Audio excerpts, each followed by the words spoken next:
मुख्यमंत्री फडणवीसांनी कसपटेंशी संवाद साधला। आरोपींना धडा शिकवल्याशिवाय शांत बसणार नाही, वैष्णवीला न्याय देणार असा मुख्यमंत्र्यांनी कसपटे कुटुंबियांना शब्द दिला। उपमुख्यमंत्री अजित पवारांनी कसपटे कुटुंबाची भेट घेतली। आरोपींविरोधात कठोरात कठोर कारवाई करणार असं अजित पवारांनी आश्वासन दिलंय, तर निलेश चव्हाणचा शोध घेणार असल्याचंही अजित पवार म्हणाले।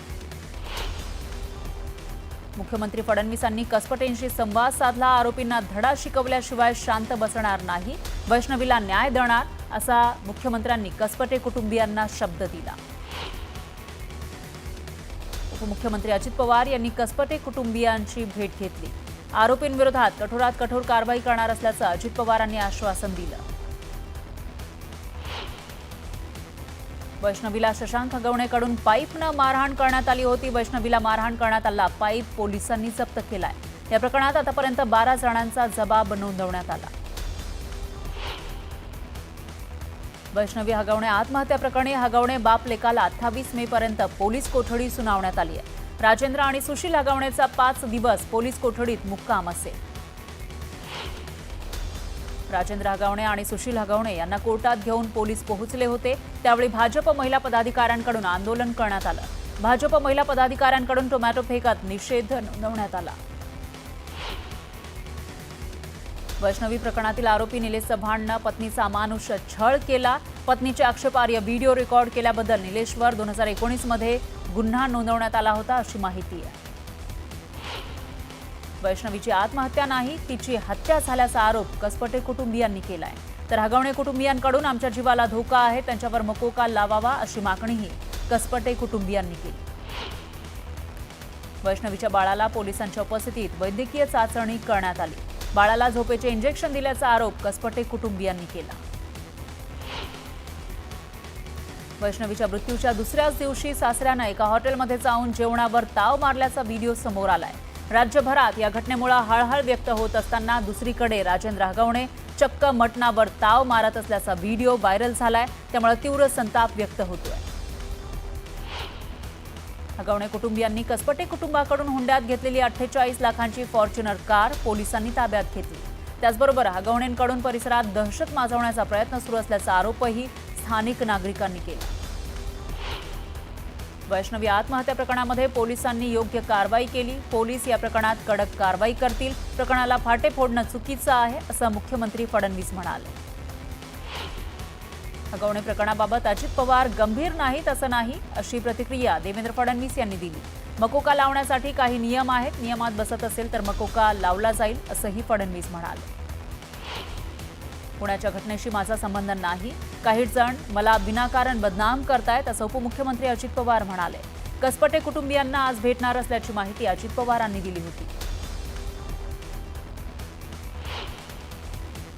हगवणे कुटुंबावर कडक कारवाई होणार, दोषींवर कठोर कारवाई झालीच पाहिजे। पोलिसांना कडक कारवाईच्या सूचना दिल्यात अशी माहिती अजित पवारांनी दिली। वैष्णवी आत्महत्या प्रकरण फास्ट ट्रॅकवर चाललं पाहिजे, अशा वृत्तीची लोक ठेचून काढणं गरजेचं आहे असं रुपाली ठोंबरेंनी म्हटलंय। सप्टेंबर-ऑक्टोबरमध्ये राज्यात पालिका निवडणुका होणार असल्याची माहिती मुख्यमंत्री फडणवीसांनी दिली, तर भाजप कार्यकर्त्यांना कामाला लागण्याचे आदेशही त्यांनी दिले। देशात प्रतिष्ठेची समजली जाणाऱ्या मुंबई महापालिका निवडणुकीची जोरदार तयारी महायुतीकडून सुरू झाली आहे। महायुतीमध्ये शिंदे सेना 227 पैकी किमान 100 जागांवर दावा ठोकणार असल्याचं सूत्रांनी सांगितलंय। यामुळे भाजपच्या पोटात गोळा आल्याची माहिती आहे।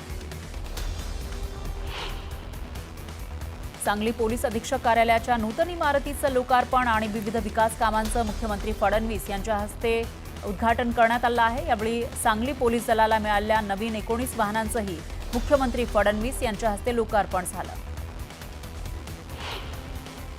चंद्रपूर जिल्ह्यामध्ये भाजप आमदार सुधीर मुनगंटीवार यांनी अनोखं फिरतं तक्रार निवारण कार्यालय सुरू केलंय। गावातच तक्रारींचं निराकरण केलं जात असल्यानं ग्रामस्थांनी समाधान व्यक्त केलं।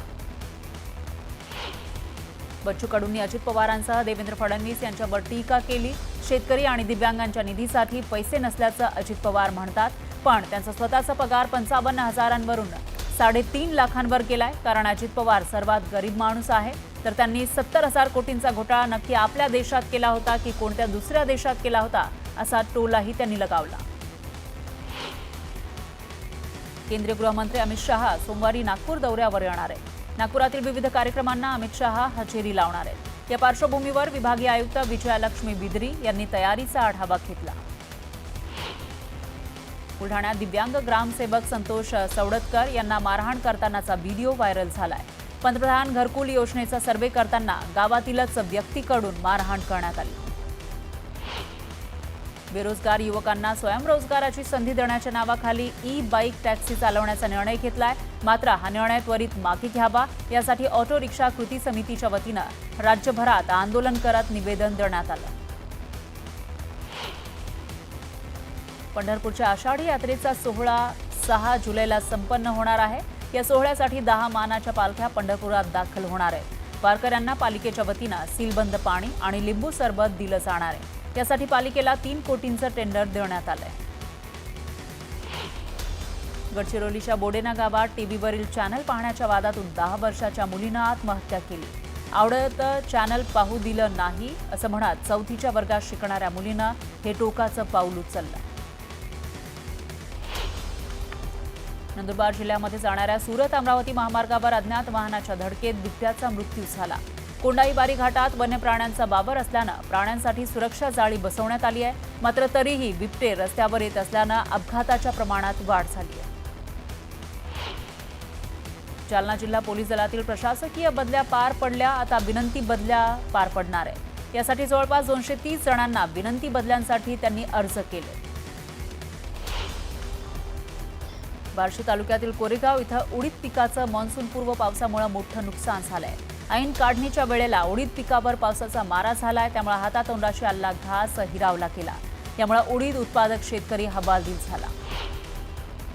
नाशिकच्या गांधीनगर इथं भारतीय सेनेची प्रमुख उड्डाण संस्था आहे। या ठिकाणी कॉम्बॅट आर्मी एव्हिएशन ट्रेनिंग स्कूलच्या लढाऊ वैमानिकांच्या 43व्या तुकडीचा पदवी प्रदान सोहळा लष्करी थाटात सुरू झाला।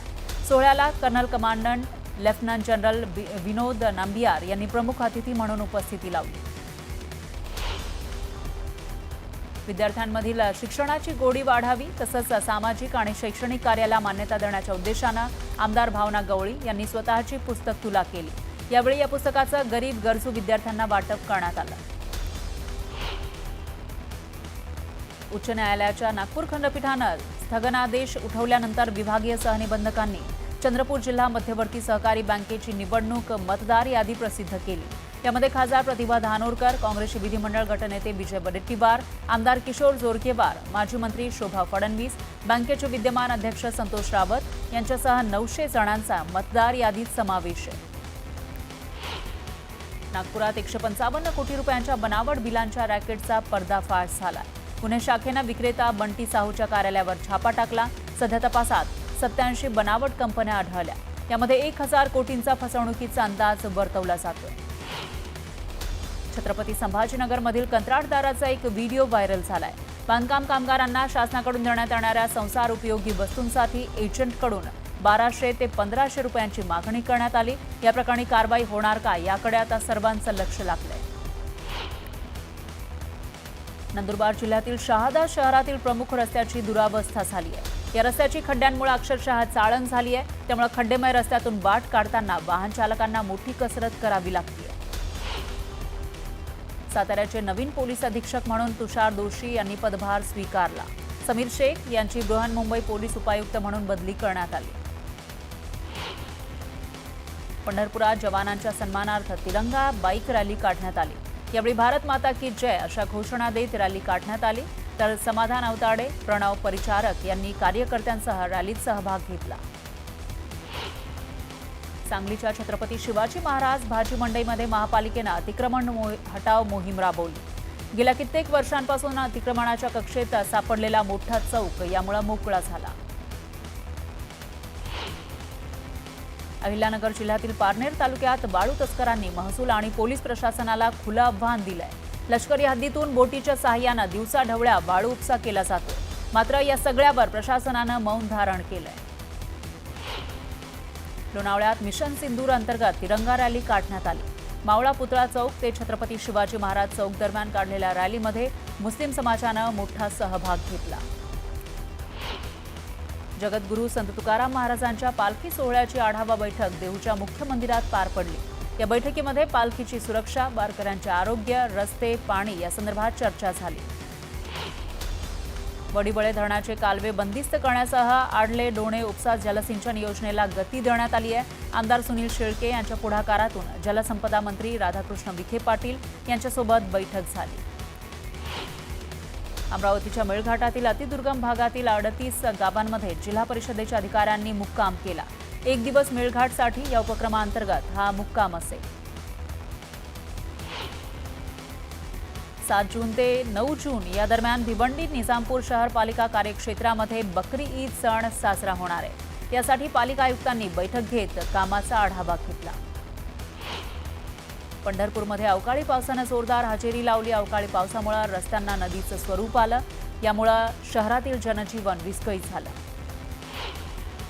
पालघरमध्ये मान्सूनपूर्व पावसाने जोरदार हजेरी लावली, यामुळे मुंबई अहमदाबाद महामार्गावर पाणी साचलं आणि वाहनधारकांना अडचणींचा सामना करावा लागला। त्यामुळे महामार्गाचा नियोजनाचा अभाव समोर आलाय। इंदापूरमध्ये जोरदार पावसामुळे तुकाराम महाराजांच्या पालखीद्वाराजवळ मोठ्या प्रमाणात पाणी साचलं, यामुळे वाहनधारकांना कसरत करावी लागते। दरम्यान पालखी मार्गात अडचणी निर्माण झाल्या। नांदेड जिल्ह्यामध्ये मान्सूनपूर्व पावसाने जोरदार हजेरी लावली। तासभर झालेल्या पावसामुळे वीज पुरवठा खंडित झाला। वाशिमच्या रिसोड तालुक्यात अवकाळी पावसाने जोरदार हजेरी लावली। वादळी वाऱ्यामुळे शेतकऱ्यांच्या सौर पंप पॅनलचं मोठं नुकसान झालं। दरम्यान सौर पॅनल बदलून देण्याची मागणी शेतकऱ्यांनी केली। भुसावळच्या वेल्हाळा गावात पावसाने उन्हाळी कांद्याचं नुकसान झालंय, यामुळे शेतकऱ्यांचं खरीप हंगामाचं नियोजन कोलमडलंय। तात्काळ पंचनामे करून नुकसान भरपाई द्यावी अशी मागणी शेतकऱ्यांनी केली। करमाळा तालुक्यात मान्सूनपूर्व पावसाने जोरदार हजेरी लावली। करमाळा तालुक्यातील कुंभेज फाटा, जेऊर आदी भागामध्ये पावसाची जोरदार बॅटिंग झाली, तर वादळी वाऱ्यासह झालेल्या मुसळधार पावसामुळे वातावरणात गारवा निर्माण झाला। वाशिम जिल्ह्यामध्ये मागील 12 दिवसांपासून पडत असलेल्या अवकाळी पावसामुळे संत्र्याच्या मृग बहाराला मोठा फटका बसलाय। ताणचक्र बिघडल्यानं मंगरुळपीर तालुक्यातील संत्रा उत्पादक शेतकरी मोठ्या चिंतेत सापडला। बारामती शहरात गेल्या 4 दिवसांपासून पावसाची संततधार सुरू आहे। संततधार पावसामुळे शेती पिकांचं, फळबागांचं मोठ्या प्रमाणात नुकसान झालंय। लातूर जिल्ह्यात मुसळधार पावसाने हजेरी लावली, त्यामुळे नदीकाठच्या गावांमध्ये पूरस्थिती निर्माण होण्याची शक्यता आहे। तर मांजरा, रेणा, तेरणा आणि तबरजा नदीकाठच्या गावांना सतर्कतेचा इशारा देण्यात आलाय। साई बॅरेजचेही दरवाजे उघडण्यात आले, त्यामुळे नागरिकांना सतर्कतेचा इशारा देण्यात आलाय। साताऱ्यात पावसाच्या तडाख्यामुळे जिल्ह्यातील अनेक शेतकऱ्यांचं मोठ्या प्रमाणात नुकसान झालंय। भुईमूग तसंच टोमॅटो आणि भाजीपाला शेतातच सडून जाण्याची भीती आहे, त्यामुळे शेतकरी चिंतेत सापडलाय।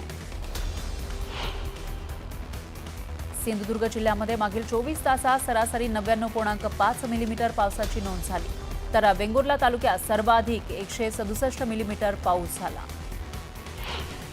पुणे शहरात सकाळपासूनच पावसाची रिपरिप सुरू आहे। पुणे शहराला पुढील 2 दिवस हवामान विभागाकडून अलर्ट देण्यात आलाय। मागील 3 दिवसांपासून रत्नागिरीमध्ये धुवाधार पावसाने हजेरी लावली। अचानक पावसाचा जोर वाढला, त्यामुळे जनजीवन विस्कळीत झालं। काही ठिकाणी झाडं उन्मळून पडली, तर काही ठिकाणी विजेचे खांब कोसळले, त्यामुळे मोठं नुकसान झालं। बीडच्या आष्टी तालुक्यात पावसाने चांगलंच झोडपून काढलेला आहे। ऐन मे महिन्यातच नदी नाल्यांना पूर आला, त्यामुळे पिकांचं मोठं नुकसान झालं। तर नुकसानीचे पंचनामे करत भरपाई द्यावी अशी मागणी शेतकऱ्यांनी केली। सातारा जिल्ह्याला आज पावसाचा ऑरेंज अलर्ट देण्यात आला। मुसळधार पावसामुळे इथलं जनजीवन विस्कळीत झालं, तर सातारा जिल्ह्यातील कराड, पाटण आणि कराड ढेबेवाडी मार्गाला जोडणाऱ्या डोळेवाडी खिंडीत दरड कोसळली, त्यामुळे वाहतूक ठप्प झाली होती। रायगड जिल्ह्यालाही पावसाचा रेड अलर्ट जारी करण्यात आलाय। समुद्र किनाऱ्यालगत असणाऱ्या गावांना सतर्कतेचा इशारा दिलाय, तर मच्छीमार बांधवांनाही समुद्रात न जाण्याचा सल्ला दिलाय। सोलापूर जिल्ह्याच्या ग्रामीण भागात सलग 10 दिवसांपासून सुरू असलेल्या पावसानं काहीशी विश्रांती घेतली। 1 ते 22 मे या कालावधीमध्ये सोलापूर जिल्ह्यात 116 मिलीमीटर पावसाची नोंद झाली।